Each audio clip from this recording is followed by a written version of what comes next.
The grainy footage played on every screen in the United Nations Security Council chamber. Delegates from around the world leaned forward, their faces illuminated by the ethereal glow of what appeared to be a massive crystalline vessel, hovering above the International Space Station. The alien ship's surface rippled like liquid mercury, distorting the stars behind it. But what drew everyone's attention wasn't the ship's otherworldly beauty. It was the sound of laughter echoing through the speakers. They were laughing at us.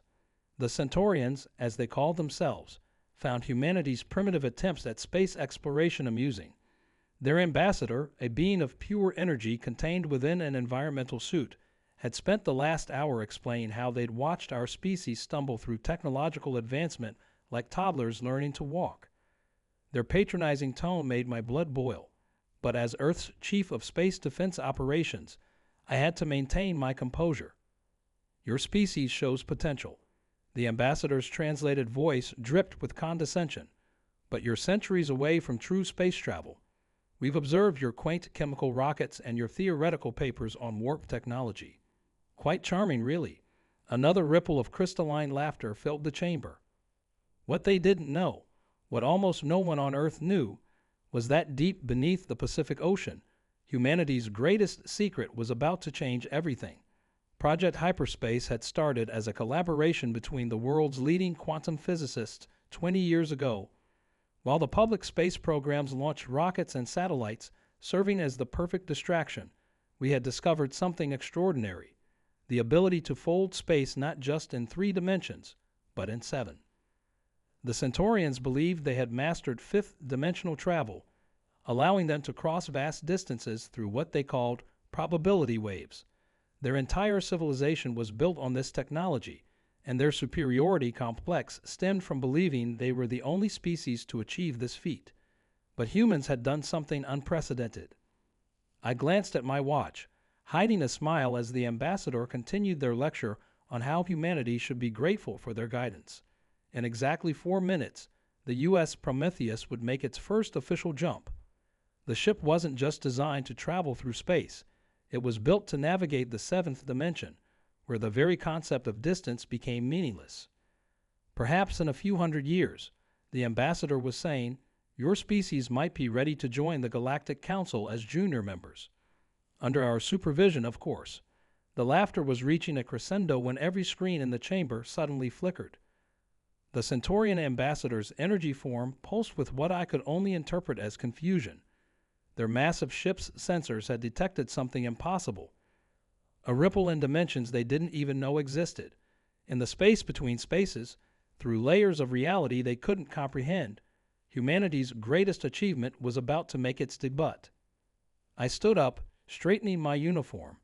Ambassador, I said, keeping my voice level despite the pride swelling in my chest. On behalf of humanity, I'd like to thank you for your assessment of our capabilities. The screen stabilized, showing a new feed, this one from a location just beyond Mars' orbit. However, I believe you might want to revise your evaluation. The chamber fell silent as a tear in spacetime appeared on the screens, its edges glowing with impossible colors. The Centaurian ambassador's energy form flickered rapidly, their equivalent of a gas, I'd learned. Through that tear, through 7 dimensions of folded space, humanity's first true starship was about to emerge. And with it, everything the aliens thought they knew about us was about to change. The real question wasn't whether humanity was ready for the stars. The question was, were the stars ready for humanity? The Prometheus emerged from the dimensional rift like a ghost ship materializing from legend. Its hull gleamed with a coating of metamaterials that absorbed nearly all light, making it appear as a void against the stars. The ship's design defied conventional aerospace aesthetics. Instead of the typical cylindrical shape, it resembled a geometric pattern that seemed to fold in on itself, a visual representation of the dimensional mathematics that made its journey possible. I watched the Centaurian ambassador's energy form pulse erratically as their sensors tried to make sense of what they were seeing. Their crystalline ship, which had dominated Earth's orbit with its imposing presence, suddenly seemed less impressive next to humanity's achievement. The chamber erupted in murmurs as UN delegates processed the revelation that their nations had collectively kept such an enormous secret. Impossible. The ambassador's translated voice wavered. Your species. You couldn't have. The computational requirements alone. For the first time, there was no trace of laughter in their voice.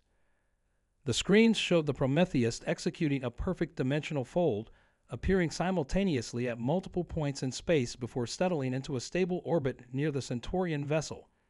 It was a deliberate demonstration, showing that we hadn't just stumbled upon this technology, we had mastered it.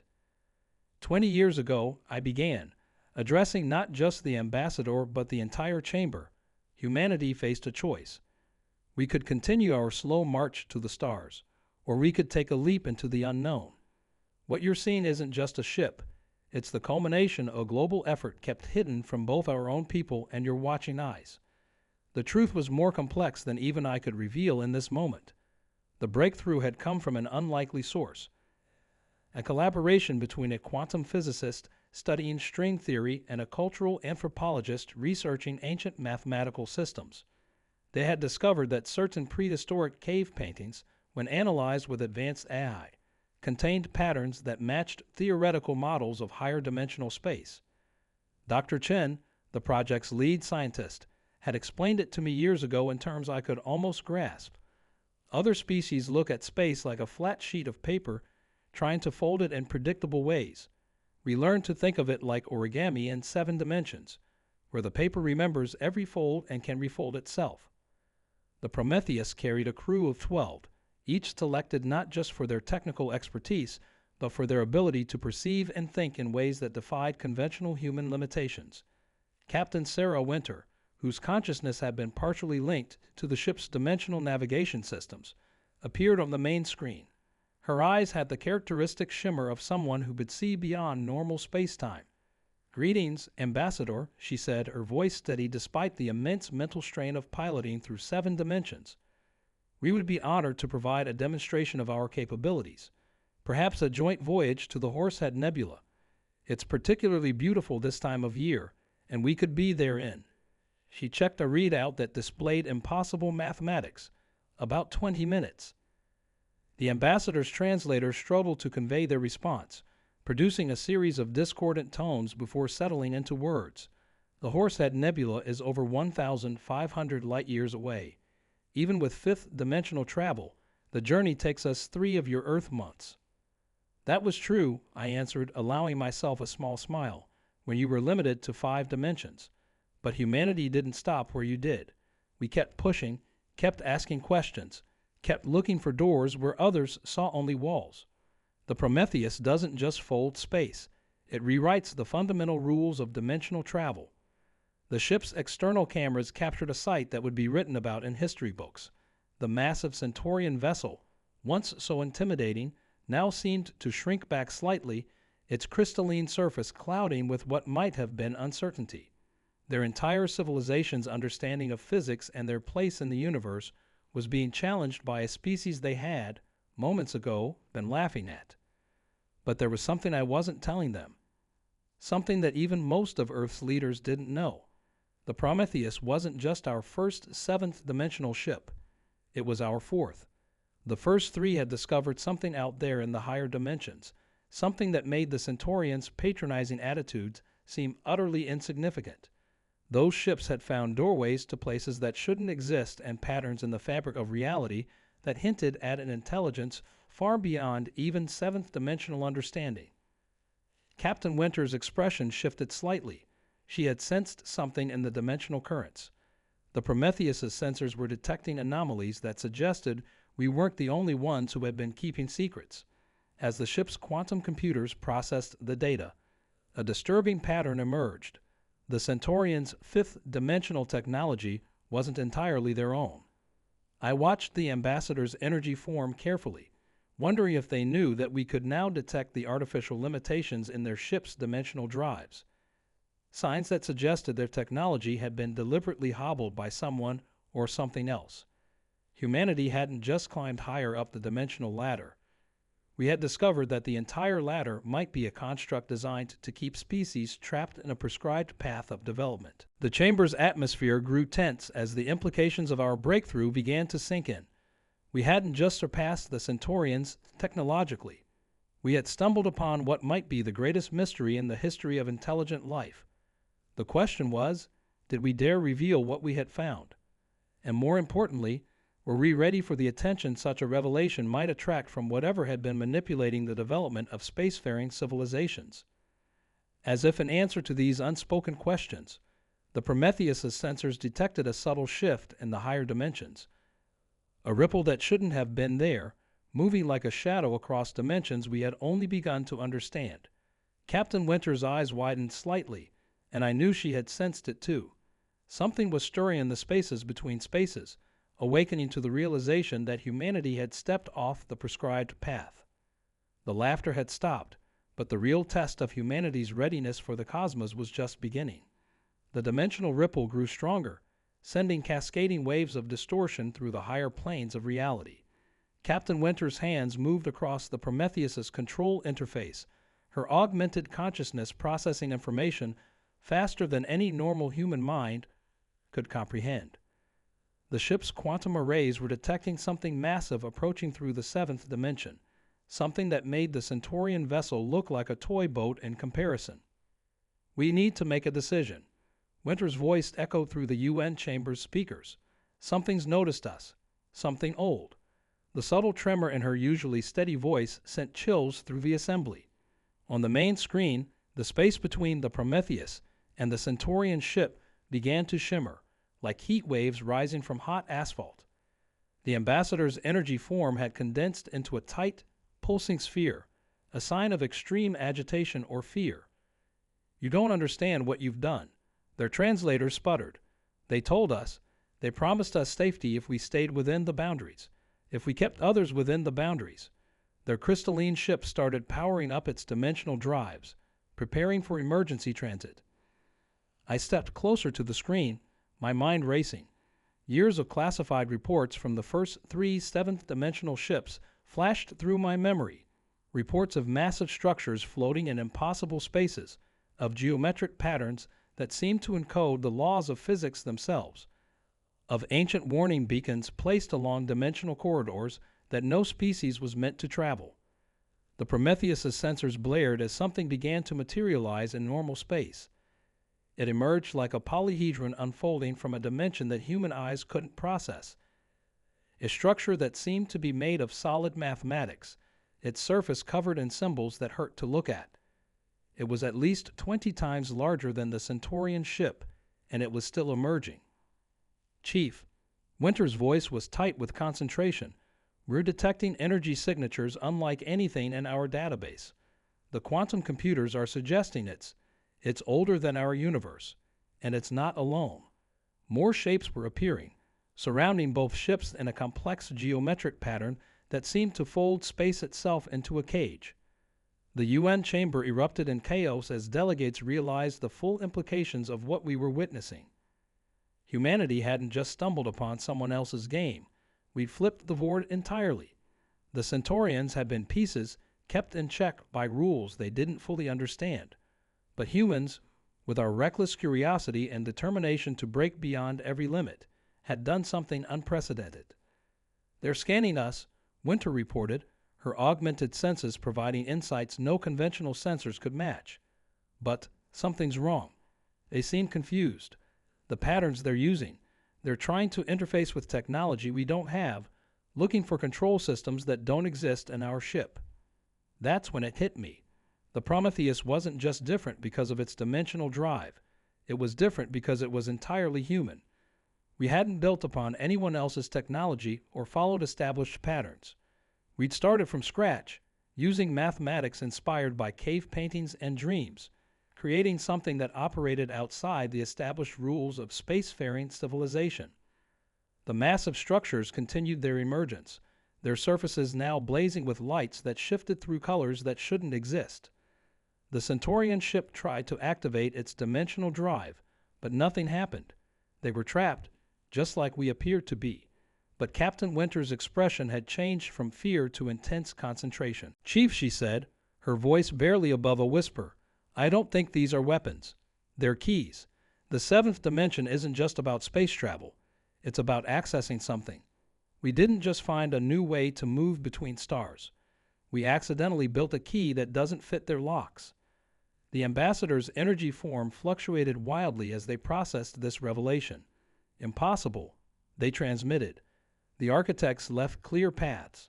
All species follow the paths. It is the only way to ensure. They stopped abruptly, their energy form dimming as if they'd said too much. On the screens, the geometric structures had finished arranging themselves into what looked like an impossible circuit, with Earth at its center. The Prometheus's quantum computers were processing data faster than ever before, trying to understand the patterns that were forming around us. Captain Winter's augmented consciousness was picking up fragments of information that seemed to leak through the higher dimensions. "They're not trying to stop us," she announced, her eyes wide with realization. "They're trying to understand us. We're the first." She stopped as a new signal cut through all others, a transmission that bypassed every known form of communication and seemed to resonate with reality itself. The message was simple, but it changed everything we thought we knew about humanity's place in the cosmos. 5 words that made both our triumph and our terror complete. "At last," someone wrote back. In that moment, as the structures around us hummed with unimaginable power and Earth held its breath, we realized that humanity's greatest achievement hadn't been building the Prometheus or mastering seventh-dimensional travel. We had unknowingly done something far more significant, something that the galaxy's ancient caretakers had been waiting for since before our species learned to make fire. The question was, were we ready for what came next? And more importantly, what exactly had we written back to? Time seemed to freeze in the UN chamber as those 5 words echoed through every speaker. "At last." Someone wrote back. The geometric structures surrounding Earth pulsed with colors that shouldn't exist, their surfaces flowing like liquid mathematics. But it was Captain Winter's next transmission that made my blood run cold. "Chief," her voice carried a mix of awe and terror. "The cave paintings, they weren't a key to understanding seventh-dimensional travel. They were answers to questions written into the structure of our universe.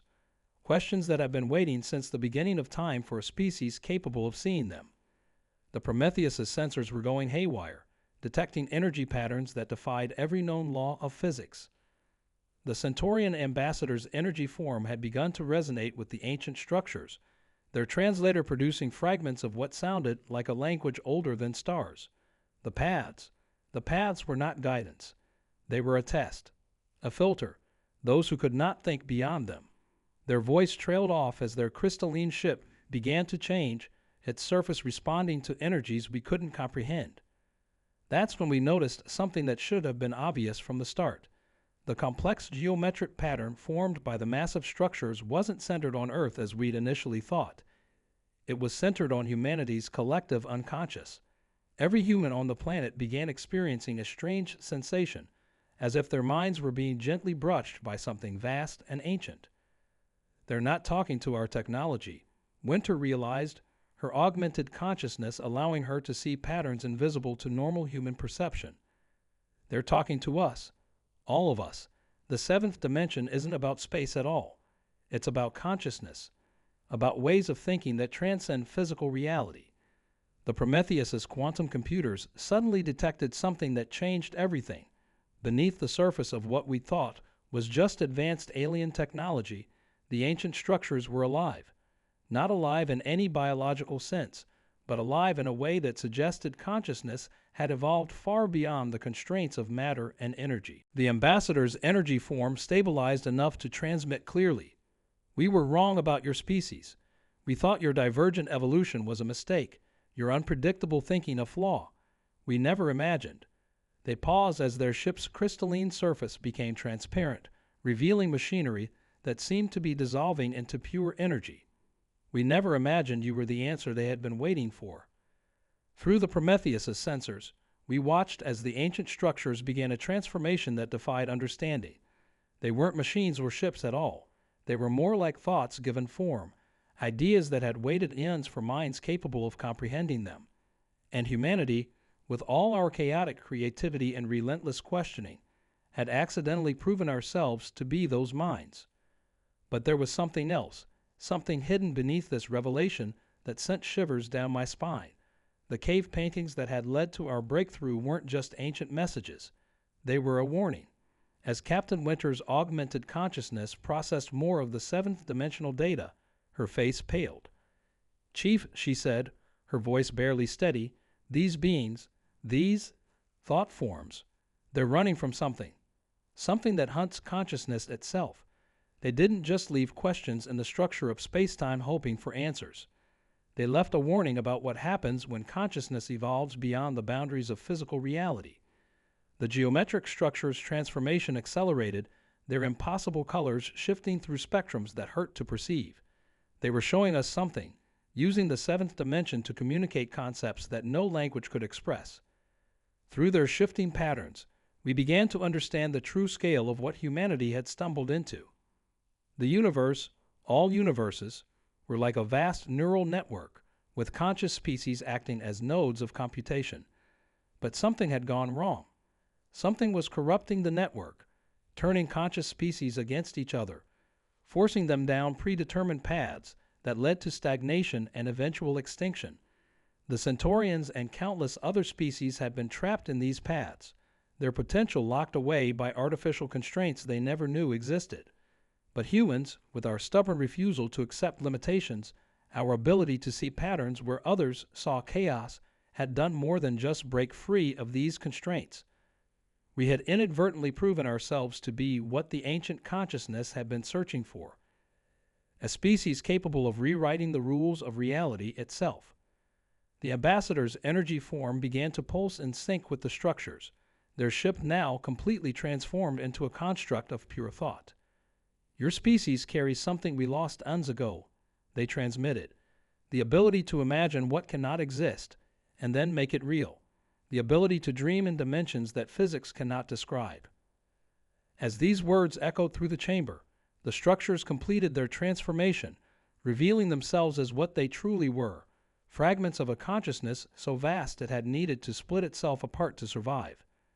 And now, after eons of waiting, they had found what they were looking for, a species whose minds could serve as a bridge between the physical and the impossible. But in that moment of triumph, as humanity stood on the brink of an evolution beyond anything we had imagined, the Prometheus's sensors detected something new, something vast and dark, moving through dimensions even higher than the seventh, drawn to our revelation like a predator to wounded prey. The ancient consciousness had found what it was looking for, but so had something else. Captain Winter's next transmission was barely a whisper. "It's here." Through the seventh dimension it came, a void that consumed light, thought, and possibility itself.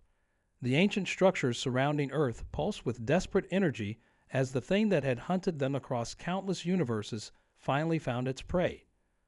On the Prometheus's screens, we watched reality begin to unravel at the edges of its approach.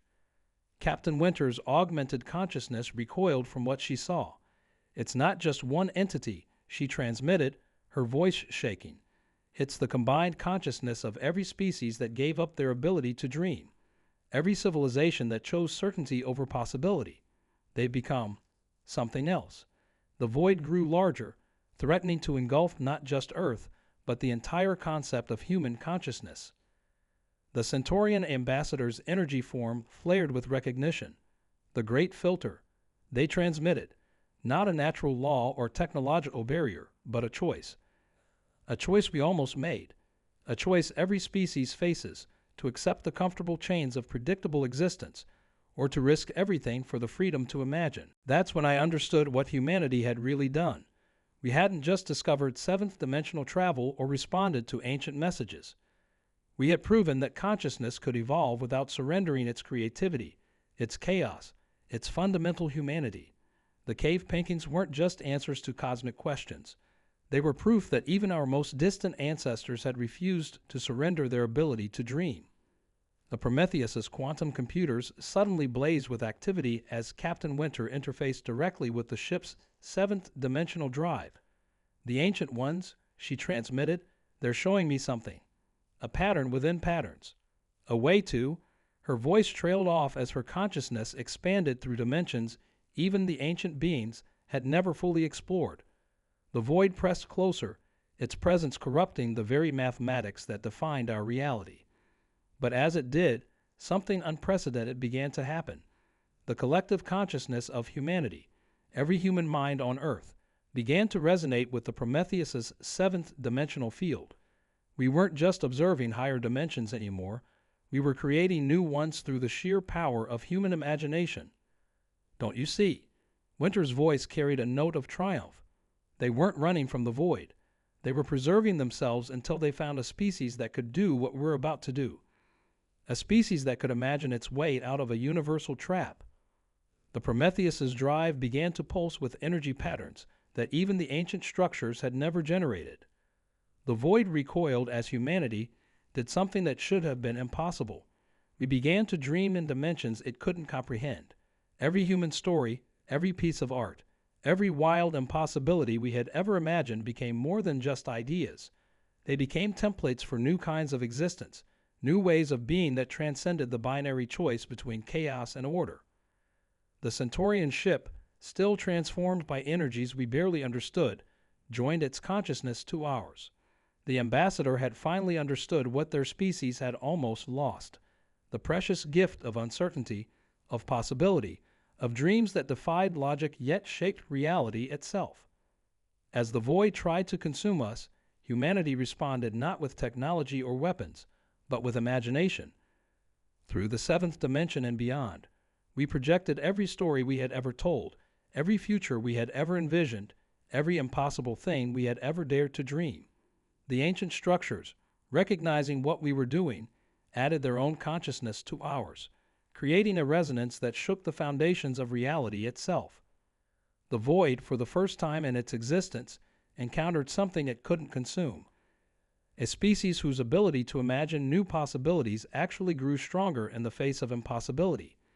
Our chaotic, unpredictable consciousness became a weapon it couldn't counter, a light it couldn't extinguish.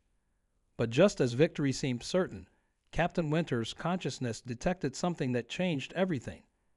"Chief," she transmitted, her voice filled with wonder, "the void, it's not just running away, it's transforming. Our dreams aren't just defeating it, they're healing it." The ancient structures pulsed with confirmation as we witnessed something unprecedented. The void, that great consumer of consciousness, was experiencing something it had forgotten eons ago: the ability to imagine something new. Through humanity's dreams, it was remembering how to dream itself. As the transformation completed, the geometric patterns surrounding Earth shifted one final time, revealing a truth that no one had expected. The ancient beings hadn't been looking for a species to defeat the void. They had been looking for one that could remind the universe how to dream again. The Prometheus's sensors registered one final message as the void transformed into something new, something that combined order and chaos, certainty and possibility, in ways that defied comprehension.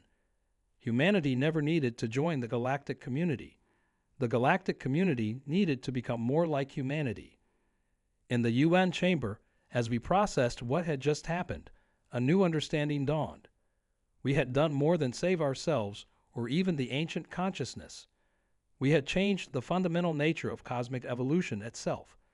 The choice between ordered stagnation and chaotic growth was no longer a choice at all. Humanity had proven that the true path forward was the ability to dream of options that didn't exist yet. But as the ancient structures began to dissipate, their purpose finally fulfilled, Captain Winter received one last transmission, a glimpse of something that made her pause. "Chief," she said, "I don't think we were the first species they found. I think we were the first ones who survived what comes next." The screens showed the transformed void beginning to split apart, not in destruction, but in creation. And in its wake, it left a universe that operated on new rules, rules that humanity would have to learn, dream by dream, story by story, impossibility by impossibility. The real test was just beginning. 3 months after humanity rewrote the rules of cosmic evolution, I stood at the observation deck of the new United Earth Space Center, watching ships materialize from impossible dimensions. The Prometheus had become the template for a new generation of vessels that could navigate not just through space, but through the landscapes of human imagination itself. The Centaurians had changed too. Their crystalline ships now pulsed with colors that represented emotions they'd forgotten they could feel.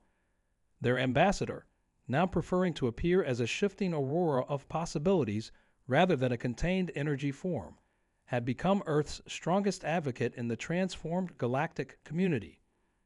"Your species continues to surprise us," they said, their translator now capable of conveying the wonder in their voice. "Even after accessing higher dimensions, you keep finding new ways to dream, new ways to be." Below us, teams of human and Centaurian scientists worked together, combining mathematical precision with impossible imagination. Captain Winter had retired from active duty, but not in any conventional sense. Her augmented consciousness had evolved beyond the need for physical form, yet she chose to maintain her humanity. "The Ancient Ones were right," she told me during our last meeting. "The real power isn't in transcending our human nature. It's in choosing to keep it while exploring everything else we could become." The transformed void had spread throughout the galaxy, not as a destroyer of consciousness, but as a catalyst for new forms of existence. Species that had been trapped in rigid patterns of development for millions of years were remembering how to imagine again. The universe was coming alive with possibilities that even the ancient structures hadn't dreamed possible. But they had been right about one thing. What came next was both wonderful and terrifying. As more species regained their ability to dream, reality itself became more fluid. The lines between thought and existence, between story and truth, began to blur. Humanity's gift for navigating uncertainty had become the most valuable skill in the cosmos. The cave paintings that had started everything were now understood to be more than just messages or warnings. They were reminders of what humanity had always been, creatures who could face the unknown not just with courage, but with creativity. Every primitive drawing of impossible beasts, every ancient myth, every story told around prehistoric fires had been preparation for this moment. Looking out at the transformed solar system, where human imagination had begun to reshape reality itself, I thought about how far we'd come from being laughed at by advanced civilizations. The Prometheus's quantum computers had calculated that humanity had compressed 1,000,000 years of typical species development into less than a century, not through technological advancement alone, but through our relentless desire to dream bigger than our current reality. The ancient structures had dissipated, but they weren't gone. They had become part of the new cosmic consciousness that humanity had helped birth. A consciousness that preserved order while embracing chaos, that valued certainty while celebrating possibility. The universe had learned to dream again, and we were its storytellers. "Chief, my new quantum-enhanced communications implant activated, carrying a message from one of our deep space expeditions. We've found something. Something that looks like, well, like someone took one of our children's bedtime stories and turned it into a dimension." I smiled, remembering Captain Winter's last words before she departed to explore these new realities. "The best stories aren't the ones we find. They're the ones we dare to create." As I prepared to investigate this new discovery, I caught a glimpse of my reflection in the observation deck's window. Behind me, reality rippled with possibilities, dimensions folded and unfolded like pages in an infinite book, and the combined dreams of countless species painted new constellations across space-time. But my reflection remained human, wonderfully, imperfectly, impossibly human. The Centaurian ambassador noticed my contemplation. "You know," they said, their aurora form shimmering with what I'd learned to recognize as amusement, "we're still laughing at humans, but now we're laughing with joy at what you teach us to imagine." And that, perhaps, was humanity's greatest victory, not that we had saved the universe, but that we had helped it remember how to dream. As I turned away from the window, new reports of impossible discoveries flooding my consciousness, I couldn't help but smile. The real story wasn't ending. It was just beginning to be imagined.